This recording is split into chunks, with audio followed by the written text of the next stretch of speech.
Olá pessoal, estamos aqui mais uma vez, dessa vez para comentar acerca do sermão escatológico de Jesus. Estão presentes nos livros de Mateus, Marcos e Lucas, porém nós vamos focar no livro de Mateus, ele é um pouco mais amplo. E antes de começar, é importante colocar alguns pontos para que se entenda o porquê Cristo falou sobre esses sinais do final dos tempos e o que eles significam. É claro que Jesus utilizava uma linguagem parabólica, uma linguagem simbólica, muitas vezes até com enigmas misturados, o que dificultava muito a organização desses eventos. E nós vamos tomar ciência disso nesse minuto. Muitas pessoas não entendem que a Escritura está dividida em capítulos. Só que às vezes, para você entender um capítulo, você tem que voltar um pouco no outro, porque não havia essa divisão nos textos antigos. Então, aqui em Mateus 24, começa a se desenrolar um evento que foi desencadeado através de uma declaração de Jesus feita no final do capítulo 23. E eu quero ler aqui rapidamente para vocês. À medida que o estudo for desenrolando, eu vou lendo os versos e explicando alguns contextos. Então, vejam só. Mateus 24 começa com os discípulos ali fazendo declarações, saindo do templo, mas olha o que diz o capítulo 23, verso 37. Jerusalém, Jerusalém, que mata os profetas e apedreja os que te foram enviados. Quantas vezes eu quis reunir os teus filhos como a galinha ajunta os pintinhos debaixo das suas asas, e vós não quiserdes. Eis que vossa casa ficará deserta. Aqui ele está se referindo a Jerusalém. Por que Jerusalém ficará deserta? Algo irá destruí-la. E o verso 39 ele diz: Declaro-vos, pois, que desde agora já não me vereis, até que venhais a dizer: Bendito é o que vem em nome do Senhor. Baruch hava b'Shem Adonai. Então vejam só. Os discípulos estavam em Jerusalém. Estavam com Cristo e foram ver o templo. As pedras ainda hoje existem. E se você for até o local, você vai constatar que elas possuem uma longa metragem de largura, de comprimento, de altura e que pesam muitas e muitas toneladas. Algo que para aquela época era uma grande tecnologia conseguir transportar essas pedras. Era algo realmente majestoso. E os discípulos se espantam aqui porque Jesus diz que a cidade vai ficar deserta, que ela será destruída. Eles entendem a linguagem que Jesus quer colocar aqui. E por causa desse verso é que se inicia o sermão escatológico de Jesus. A partir do capítulo 24, olha o que acontece. Tendo Jesus saído do templo, justamente é o templo que eles estavam, ia se retirando, quando se aproximaram dele os seus discípulos, para lhe mostrar as construções do templo. Aqui provavelmente os discípulos iam mostrar as construções no sentido de apresentar a Jesus a grandiosidade e dizer: Mestre, como é que a cidade vai ser destruída? Olha o tamanho dessas pedras, olha a tamanha majestade dessa construção. E Jesus, que outrora tinha dito que era a casa do seu pai, agora já demonstra uma outra perspectiva, porque o tempo da lei havia encerrado.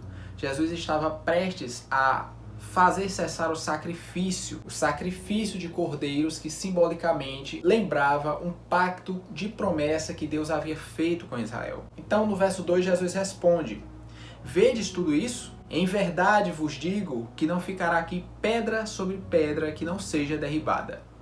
Jesus conhecia o templo desde pequeno.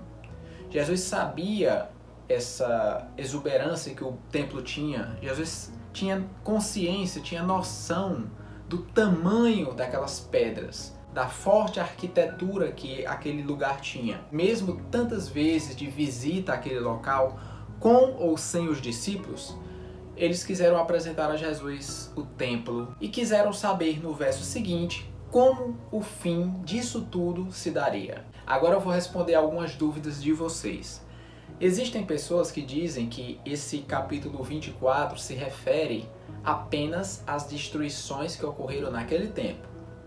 Outras pessoas dizem que esse capítulo 24 se refere a apenas sinais que aconteceriam no fim dos tempos, nos nossos dias, nas nossas últimas eras. Então, de que Jesus vai falar aqui? De sinais daquela época deles ou de sinais futuros? E é muito claro perceber que Jesus vai falar de todos, tanto sinais que aconteceriam no tempo dele, quanto posteriormente, até os dias atuais, e também sinais que aconteceriam exatamente nos últimos dias dessa terra. Quer uma prova? Leia o capítulo 3. Os discípulos aqui se aproximam dele e fazem 3 perguntas. Veja só, eles perguntam: dize-nos quando se sucederão essas coisas? Falta 2. E também, que sinal haverá da tua vinda? Falta 1. E da consumação dos séculos? Aqui eles perguntam sobre o final dos tempos. Então, Jesus fala que não ficaria pedra sobre pedra. Os discípulos perguntam: quando vão acontecer essas coisas? Que é a destruição de Jerusalém. Segundo, quais os sinais do final dos tempos? Ou seja, que o fim se aproxima, o fim dessa era, o fim do mundo se aproxima. E 3, o sinal da tua vinda, do teu retorno. Porque o final dos tempos é um longo período. Já o retorno de Cristo é só em um dia. E aí você me pergunta: quando será o final dos tempos? Será no tempo futuro? Será que já começou? Ou será que começou desde o tempo dos apóstolos? Se você conferir o livro de Atos, o próprio Pedro diz que a profecia de Joel, que fala que nos últimos dias, nos últimos tempos, Deus derramaria o seu Espírito sobre toda a carne, Pedro confirma que aquela profecia se cumpriu. Então o final dos tempos não começará num futuro breve. Não começou nos nossos dias. O final dos tempos começou na era dos apóstolos, no início da igreja. O final dos tempos começou há 2000 anos atrás. E os sinais da vinda de Cristo? Aí são sinais que acontecerão nos últimos momentos da história da humanidade. Então, separe esses 3 sinais. Primeiro, destruição de Jerusalém. Segundo, sinais do fim dos tempos. E terceiro, sinais da vinda de Cristo. Jesus vai responder todos eles ao longo do texto. Nós temos visto guerras, fomes, terremotos, calamidades, injustiças, proporcionalmente nos últimos tempos tem aumentado.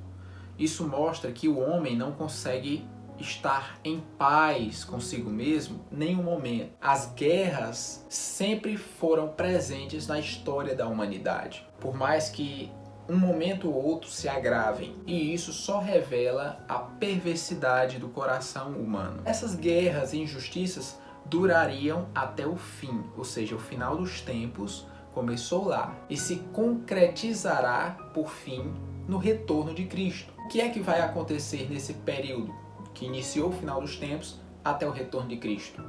Jesus responde aqui: porque virão muitos em meu nome dizendo que eu sou Cristo e enganarão a muitos. Naquela época já existia pessoas, segundo alguns pais da igreja, que se diziam ser Jesus, que se diziam ser Messias, que chamavam as multidões, os povos de todos os lugares. E aí fala: ouvireis falar de guerras, rumores de guerras. E aí ele diz: mas não vos assusteis, porque ainda não é o fim. Ou seja, tudo isso que vocês estão vendo não é o fim ainda. Porquanto se levantará nação contra nação, reino contra reino, e haverá fomes, terremotos em vários lugares. E aí ele fala: porque isso é o princípio das dores. Esse nome, princípio das dores, nós podemos colocar aqui que significa as dores de um parto. Então, o princípio das dores que Jesus se refere aqui são o princípio das contrações de um parto materno. E são dores que vão e vêm. E geralmente se intensificam ao longo do tempo. Por isso que nós vemos todos esses eventos piorando e aumentando a sua proporção mundial cada vez mais. Então haverá fome, apostasia, perseguição e muitas vezes essa perseguição é velada, ou melhor dizendo, quase sempre. Então Jesus deixa claro aqui para que vocês não se assustem, porque por mais que vocês vejam guerra, o mundo não vai acabar com uma guerra, o mundo vai acabar com a volta de Cristo. Sereis atribulados e vos matarão, sereis odiados de todas as nações por causa do meu nome, e nesse tempo hão de escandalizar, trair e odiar uns aos outros. Se levantarão muitos falsos profetas, enganarão a muitos, e por se multiplicar a iniquidade, o amor se esfriaria de quase todos. Então ele diz que aquele que perseverar até o fim será salvo. Uma característica que ele diz aqui é que o evangelho do reino será pregado a todas as nações. E quando ele fala todas as nações aqui, ele está se referindo a toda língua. Então, por mais que existam milhares de etnias pequenas que falam a sua própria língua espalhadas pelo mundo, e existe uma grande concentração na África, todas essas pequenas etnias isoladas, até mesmo ilhas que não foram desbravadas ainda, todos esses povos terão acesso um dia ao Evangelho. Então só depois é que Cristo voltará. Aí ele vai entrar em um outro tema aqui bem interessante, o abominável da desolação. Esse termo foi usado pelo profeta Daniel. O próprio Jesus aqui cita o profeta Daniel no verso 15, e ele diz ainda, quem lê, entenda. Ou seja, ele está usando aqui um termo para isso que era compreensível naquela época. Hoje nós não entendemos mais. Porém, existe um consenso de que esse abominável da desolação significa um sacrilégio terrível. Algo que não era para estar ali e profana o Senhor, profana a cidade santa. E provavelmente aqui está se referindo ao cerco de Jerusalém pelos exércitos e também a consequente destruição do templo, mas não apenas uma destruição, e sim uma profanação. E esse abominável da desolação não é apenas um evento único, mas ele se repete ao longo da história. Foi o caso de Antíoco Epifânio IV, quando fez uma invasão no templo, sacrificou porcos ali no altar, que é um animal extremamente impuro para os judeus, tornando assim aquele local impuro, cometendo esse sacrilégio, e ainda colocou uma estátua do deus Zeus naquele local. Isso foi simplesmente massacrante para os judeus. Então a finalidade de Jesus dizer todos esses sinais não era para que fiquemos atentos à sua volta especificamente. Por quê? Porque esses sinais estão ocorrendo desde sempre. Sempre teve guerra. A diferença é que nos dias atuais elas são mais modernas, têm mais poder de fogo. Sempre teve fome, sempre teve injustiça, sempre teve terremoto. É claro que o homem destrói a natureza e algumas consequências mais gravosas aparecem, mas o que Cristo quer dizer aqui é que esses sinais são uma garantia de que ele sabe o que está fazendo, sabe o que está falando e garante que vai voltar para nos livrar um dia deste mundo. Mundo, quando eu me refiro aqui, é o mundo corrompido, o sistema governado por Satanás. Então lembrem, a linguagem profética que Jesus utiliza aqui é misturada. Os profetas também falavam assim, às vezes comentavam sobre 2, 3 assuntos e ao invés de falar numa ordem progressiva e organizada, eles misturavam os dados. Uma característica de Jesus também, como parabolano. Então o que ele quis dizer aqui é, eu vou voltar, mas até lá, antes que eu volte, vai acontecer isso, isso, isso, isso. Ele não disse que esses eventos aconteceriam nos últimos anos, mas a partir daqueles instantes finais. Acredita-se que haverá 3 abominações desoladoras, que foi a de Antíoco Epifânio, a do ano 70 depois de Cristo, com a destruição do templo, e Jerusalém, obviamente. E então a última será com o anticristo. Porém, muitos consideram que essa última será diferente das 2 últimas, Porque o templo foi destruído por vários motivos. O povo, ao crucificar Cristo, disse que o sangue dele caía sobre nós e nossos filhos. E Jesus disse que isso aconteceria nessa geração. Então eles receberam a punição por ter rejeitado o Messias. E também foi um modo de dizer: acabou a lei, acabou o período da antiga aliança. O que acontece a partir de agora é espiritual. A vida que nós temos é pela fé. O cristão vive pela fé, como disse Paulo. Então Cristo já reina, mas o seu reino não é desse mundo, como ele disse. Seu reino é espiritual. Então cremos que, como está escrito, o templo do Senhor somos nós. Nós somos templo e morada do Senhor.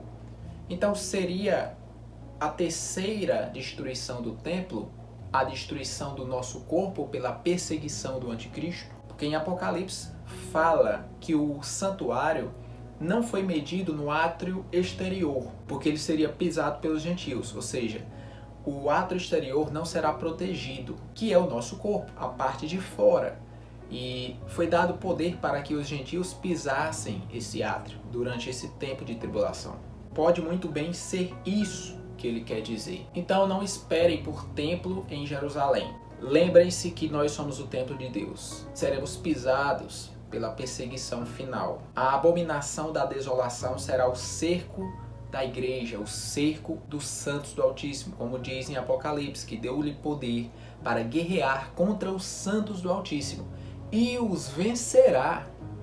O próprio livro diz que ele nos vencerá. Como? Com a morte física, mas não poderá tomar as nossas almas. Um bom exemplo de resistência foi a Guerra dos Macabeus, a qual resistiram alguns anos depois da profanação do templo. É muito curioso ver que Mateus fala, quem lê entenda, mas no livro de Lucas, capítulo 21, verso 20, nesse exato local onde ele está falando a respeito do sermão escatológico, ele troca essas palavras e ele já interpreta, ele fala que Jerusalém está cercada. Então, esse seria o modo correto de ler esse verso. E no final dos tempos, quando o anticristo fizer a abominação desoladora, será o cerco contra os santos de Deus, o santuário a qual seu espírito habita. Depois do verso 15, ele fala aqui para a destruição de Jerusalém.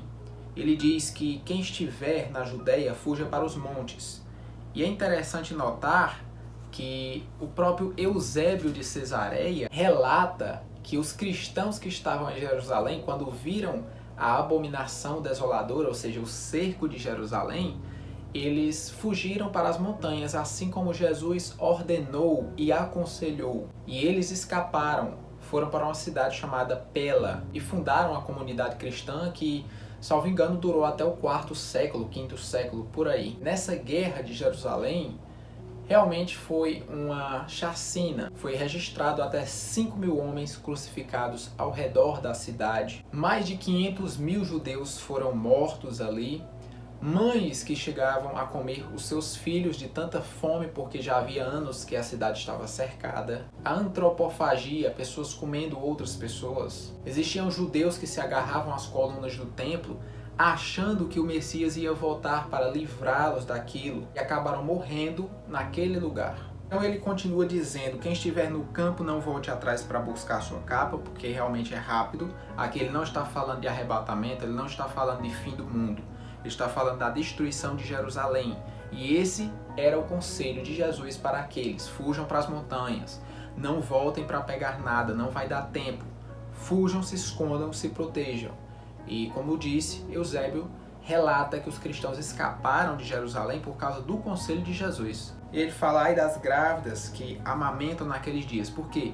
Porque é muito difícil fugir com o bebê de colo. E aí ele alerta para falsos mestres, falsos cristos, pessoas que, segundo relatos, dizem que naquela época diziam que eram Messias, diziam que iam proteger Jerusalém, pessoas que disseram para não fugirem da cidade porque eles iam vencer aquela guerra, pessoas que queriam se autoproclamar Messias, chamando para seguir, enquanto Jesus disse: não deem ouvido a falsos mestres, fujam para as montanhas. Até mesmo cristãos achando que Cristo iria voltar para livrá-los, mas aqui ele explica rapidamente que a sua volta seria como um relâmpago que sai do Oriente e se mostra no Ocidente. O final dos tempos não é um período curto que vai dar fim à era deste mundo, mas o final dos tempos é um período longo a qual anuncia sinais de um mundo depravado e devastado, chegando aos seus últimos estágios de existência. O próprio João, na sua primeira carta, capítulo 2,